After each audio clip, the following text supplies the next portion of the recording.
నమస్తే, నేను మీ అశ్విని కుమార్. వ్యవస్థల్ని దెబ్బతీయాలి, భారతదేశానికి చెడ్డ పేరు తీసుకురావాలి. భారతదేశం ఏమైపోయినా పర్వాలేదు, ముందు వ్యవస్థలను ఒక్కొక్కటి దెబ్బతీస్తూ రావాలి, అట్లాగే ప్రభుత్వాన్ని పడగొట్టాలి. ఇదే తప్ప ఆలోచన విపక్షాలది, వేరే ఏమి ఉద్దేశం కనబట్టలేదు. బడ్జెట్ ప్రవేశపెట్టే ముందు అట్లాగే బడ్జెట్ ప్రవేశపెట్టాక కూడా ఫైనాన్స్ మినిస్టర్ దిగిపోవాలి, నిర్మలా సీతారామన్ రాజీనామా చేయాలి, వరస్ట్ బడ్జెట్ అదే అయిపోయింది. ప్రస్తుతం రైల్వేస్ గురించి రైల్వే మంత్రి రాజీనామా చేయాలి. ఎంత వరస్ట్ రైల్వే మంత్రిని మేము మా జీవితంలో చూడలేదు. రైల్వే మంత్రి మాకేం బడ్జెట్ ఇవ్వలేదు. రైల్వే మంత్రి కాంగ్రెస్ అధికారంలో ఉన్న రాష్ట్రాలకి మొండి చేయి చూపించారు. ఈ రకంగా విమర్శలు చేశారు. రైల్వే మంత్రి సమాధానం చెప్పాక అట్లాగే ఫైనాన్స్ మినిస్టర్ నిర్మలా సీతారామన్ కూడా ఏ రాష్ట్రానికి ఎంత బడ్జెట్ ఇచ్చారు, అవన్నీ అన్ని రంగాల్లో ఏ రంగాల్లో ఎట్లా ఇచ్చారన్నీ చెప్పాక కూడా విపక్షాలు నోర్లు మూతపడ్డాయి. అయినా కూడా గురువారం నాడు అట్లాగే శుక్రవారం ఇంకా లోక్సభ ప్రారంభం కాలేదు, అక్కడ కూడా ఇదే దాని మీద విషయం మీద రభస జరగచ్చని తెలుస్తుంది. రైల్వే లైన్ల గురించి భారతదేశ రైల్వేనే ప్రపంచంలో పెద్ద నెట్వర్క్ కలిగిన సంస్థ. దాదాపు 70 కోట్ల మంది రోజు ప్రయాణిస్తూ ఉంటారు ఇన్ని భారత రైల్వేల్లో. ప్యాసింజర్లు వేలలో ఉన్నాయి, అట్లాగే ఎక్స్ప్రెస్ ట్రైన్స్ వేలలో ఉన్నాయి. అంతేకాకుండా కొత్త టెక్నాలజీతో మేడ్ ఇన్ ఇండియా దాదాపు 370 కోట్ల పైన ఖర్చు అయ్యే కొటేషన్ ఇచ్చిన విదేశాలు. దాన్ని మనం 100 కోట్లతోనే పూర్తి చేసుకున్నాము. లాంచ్ అట్లాగే రన్ కూడా సక్సెస్గా నడుస్తున్నాం. వందే భారత్ ట్రైన్స్ ఆగస్టు 15వ తారీఖు నుంచి వందే భారత్ స్లీపర్ ట్రైన్స్ కూడా స్టార్ట్ అవబోతున్నాయి. ఇదంతా కూడా భారతదేశంలో రైల్వే సాధించిన గొప్ప ఘన విజయం. 100% ఎలక్ట్రిఫైడ్ అయిపోయినాయి. రోజుకి దాదాపు కొన్ని వందల్లో కొత్త లైన్స్, కిలోమీటర్ లైన్స్ వేసుకుంటూ ముందుకెళ్తున్నారు. ఇండియన్ రైల్వేస్ అంత ముందంజలో ఉంటే కొత్తగా దాదాపు 13 రోజుల్లో 13 యాక్సిడెంట్లు. రైల్వే మినిస్టర్ రాజీనామా చేయాలి. 13 రోజుల్లో 13 యాక్సిడెంట్లు అనేది శుద్ధాబద్ధం. రెండోది, గత 20 ఏళ్ళుగా తీసుకుంటే ఎన్ని యాక్సిడెంట్లు అవుతున్నాయి సంవత్సరానికి, అట్లాగే 2019 నుంచి కూడా 2023 సంవత్సరానికి ఎన్ని రైల్వే యాక్సిడెంట్లు అవుతున్నాయి అనేది యావరేజ్ తీసుకుంటే ఈ 2019 నుంచి కూడా దాదాపు సంవత్సరానికి 50 యాక్సిడెంట్ల లోపలికి వచ్చేసింది భారతీయ రైల్వే. దాదాపు 20 ఏళ్ళ కిందట రోజుకి సంవత్సరానికి 400లో ఉండేది, 430 నుంచి అట్లా 200 అట్లా ఉండేదాన్ని. ప్రస్తుతానికి సంవత్సరానికి 50. అవి కూడా జరగకూడదు. కానీ కొత్త కోణాలు, కుట్రలు ఏం బయటపడినాయి గత 48 గంటలుగా.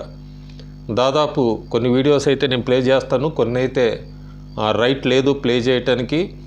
కుట్రలు రైల్వే ట్రాక్ల మీద యూట్యూబర్ వంకతోనో లేదంటే కావాలని యాక్సిడెంట్ చేయడానికి వాంటెడ్లీ ఒక ఇండియన్ ఇన్ఫ్రాస్ట్రక్చర్ని, రైల్వే పేరుని దెబ్బ కొట్టడానికో మీకు 2 వీడియోస్ ప్లే చేస్తాను. ఒకటైతే క్లియర్గా సిగ్నల్స్ కనపడకుండా ఆ సిగ్నల్స్కి న్యూస్ పేపర్ చుట్టూ కట్టేస్తున్నారు కొంతమంది రాత్రిపూట్లు.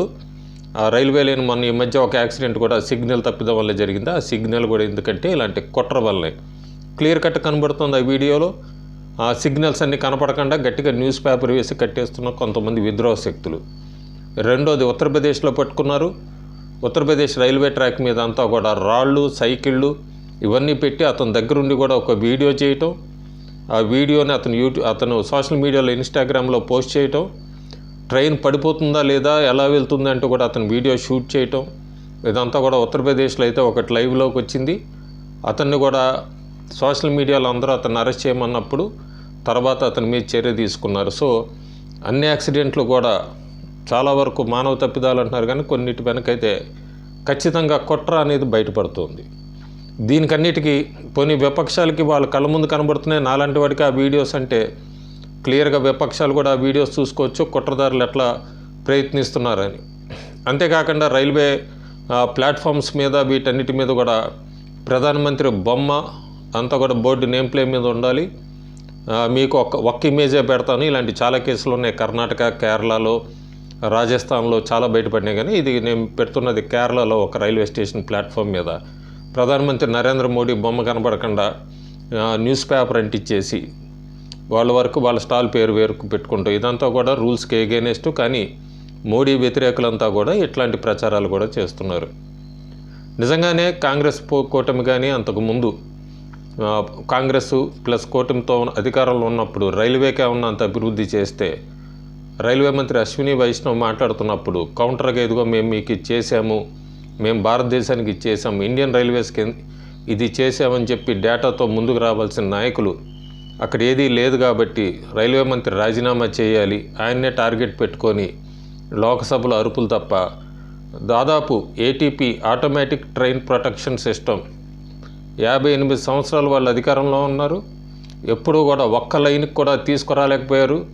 వాళ్ళ అధికారంలో ఉన్నప్పటి సమయంలోనే జర్మనీ, ఫ్రాన్స్, బెల్జియం ఇలాంటి దేశాలన్నీ కూడా 70లు 80లో 1970 80లోనే వాళ్ళు పూర్తి చేశారు. కనీసం వీళ్ళు చేయలేదు. చేస్తున్న బీజేపీ లేదా రైల్వే మంత్రి అశ్విని వైష్ణవ్ ఈ ఆటోమేటిక్ ట్రైన్ ప్రొటెక్షన్ సిస్టమ్ అనేది మొట్టమొదటిసారి తీసుకొచ్చారు. ఇప్పటికే 3000 కిలోమీటర్లు పూర్తయింది. ఇంకొక 9000 కిలోమీటర్లకి అది వేస్తున్నారు. సో అలాంటి వాటి గురించి మాట్లాడడం మానేసి రాజీనామా చేయాలి. యాక్సిడెంట్లు అయిపోతున్నాయి, ఏదో ఒకటి భయపెట్టాలి, రైలు ప్రయాణికులను భయపెట్టాలి, రైల్వేస్ని దెబ్బ కొట్టాలి. ఇంతకుముందు కనుక గవర్నమెంట్ సెక్టర్స్ని దెబ్బ కొట్టాలని ప్రయత్నించారు. అది ఇప్పుడు 5 లక్షల కోట్ల లాభాల్లోకి వెళ్ళింది పిఎస్యూలు. అట్లాగే ఇప్పుడు రైల్వేస్ మీద ఇంకొక విషయం కూడా వాళ్ళు గుర్తుపెట్టుకోవాలి. దాదాపు మమతా బెనర్జీ రైల్వే మంత్రిగా ఉన్నప్పుడు ఎన్ని యాక్సిడెంట్స్ రేషియోస్ జరిగినాయి, ఇప్పుడు ఎంత ఉంది, వాళ్ళ దగ్గర డేటా క్లియర్గా ఉంటుంది. అవన్నీ కూడా ఆలోచించి ఎంత రేషియో తగ్గిపోయిందన్నది కూడా ఆలోచించాలి. సో వ్యవస్థను దెబ్బ కొడితే నష్టపోయేది భారతదేశమే. ఒకవేళ ప్రస్తుతం ఉన్న ప్రభుత్వం రైల్వేస్ మీద ఏది అభివృద్ధి చేయలేదు లేదా వాళ్ళే ఎక్కువ అభివృద్ధి చేశారంటే డిబేట్ అలా నడవాలే తప్ప ఎక్కడా కూడా విదేశీ కుట్రలు రైల్వే యాక్సిడెంట్స్ కోసం విదేశీలతో చేతులు కలిపి రైల్వే యాక్సిడెంట్స్కి ప్లాన్ చేయటము లేదా రైల్వే మంత్రిని వేలెత్తి చూపించి ఇదిగో రైలు యాక్సిడెంట్స్ మీ వల్ల అయినా రాజీనామా చేయాలనుకుంటే ఆఖరికి నష్టపోయేది మన భారతదేశంలో ఉన్న ఒక మంచి ఇన్ఫ్రాస్ట్రక్చరే. దాదాపు పెద్ద నెట్వర్క్ ఉంది. ఇండియన్ రైల్వేస్కి ఉన్నంత నెట్వర్క్ ఎక్కడా లేదు ప్రపంచంలోనే. దాదాపు అమెరికాను కూడా క్రాస్ అయిపోతున్నాం. మెట్రో దీనికి సంబంధించిన దానిలో 3rd ప్లేస్లో ఉన్నాము. రాబోయే రోజుల్లో ముందుకెళ్ళబోతున్నాము. ఇలాంటి సమయంలో మన ఇన్ఫ్రాస్ట్రక్చర్ని మనమే దెబ్బ తీసుకొని మనం అశ్విని వైష్ణవ్ని రాజీనామా చేయాలి అంటాం ఎంతవరకు సమంజసం అన్నది విపక్షాలన్నీ కూడా ఆలోచించుకోవాలి. Thank you.